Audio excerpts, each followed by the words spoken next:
আপনি কি জানেন শেয়ার মার্কেটে বড় টাকা আসে কোথা থেকে? চার্লি মাঙ্গার বলেছিলেন, বড় টাকা কেনাবেচার মধ্যে নয়, বরং অপেক্ষার মধ্যেই। আজ আমরা বুঝব এই কথার গভীর অর্থ কী। চার্লি মাঙ্গা ছিলেন ওয়ারেন বাফেটের দীর্ঘদিনের বন্ধু ও বার্কশায়ার হ্যাথওয়ের ভাইস চেয়ারম্যান।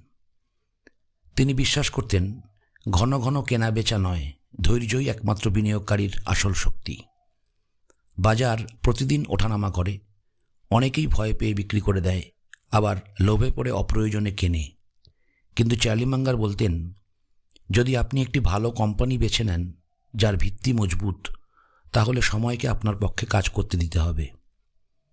ধৈর্য মানে অলসতা নয়, ধৈর্য মানে সঠিক সিদ্ধান্ত, আবেগ নিয়ন্ত্রণ ও দীর্ঘমেয়াদী দৃষ্টিভঙ্গি।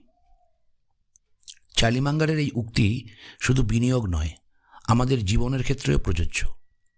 যারা অপেক্ষা করতে জানে তারাই শেষ পর্যন্ত সবচেয়ে বড় ফল পায়। আজকের ভিডিও এইটুকুই। ভিডিওটি ভালো লাগলে লাইক করুন, চ্যানেলটিকে সাবস্ক্রাইব করুন, আর কমেন্টে লিখুন আপনার সবচেয়ে বড় বিনিয়োগ শিক্ষা কী। ধন্যবাদ।